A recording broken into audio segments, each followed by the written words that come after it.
Let me actually go back to you mentioned the trustee, right? Because I often hear that when drafting legal documents, who you name as a trustee is one of the bigger decisions that people make. What type of advice do you have on people, for people when it comes to naming a trustee, especially in light of some of their responsibilities? Well, it's always good to choose somebody who you implicitly trust, hence the word trustee, right? But they need to be, somewhat responsible. They need to, have knowledge and access of your general affairs. So knowing where your assets are.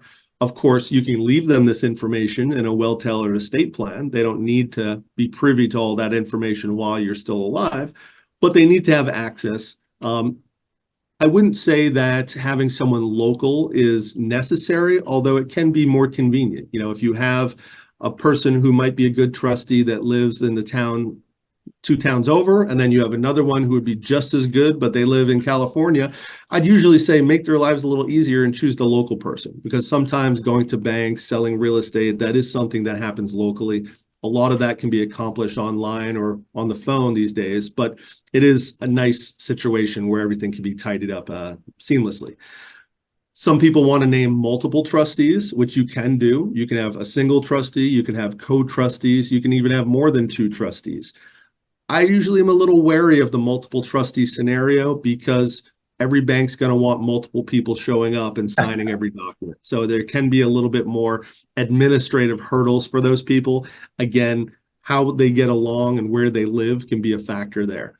But in general, you're just looking for someone with a good head on their shoulders that's going to be able to pick up the phone and call their financial advisor, their lawyer, their accountant, their realtor, and direct the process. They're the quarterback pulling together the team that your state requires. I mean, you would tell the person that you plan on naming the trustee. I mean, how many people in your experience say like, I'm going to name my sister, and then the sister finds out after the fact? Or are the trustees, they're obviously they should be notified. I'm just curious how often you've seen people almost taken as taken by surprise, where it's like, oh, you're the trustee. Like, what?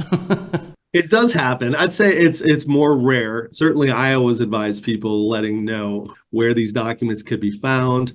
Otherwise, what's the point of putting a good plan together if no one knows about it? So it is something that should be communicated. But things happen. Sometimes it doesn't always work out that way. That's another reason why in a trust, or in a will, you want to name multiple backups. And so you can name the person who should be trustee, but you can also name your second, third, fourth choice, just in case that first person isn't up for the job, you have somebody else to fall back on. Can they decline it now that I think about it? You can't Yeah. force somebody to serve as your trustee. So they could say no, or they could just not be in a position to. Maybe they moved out of the country. Maybe they're in the hospital. Maybe they're not healthy and can't take on that responsibility. So there are a lot of scenarios where somebody might not be available that you expect would otherwise be.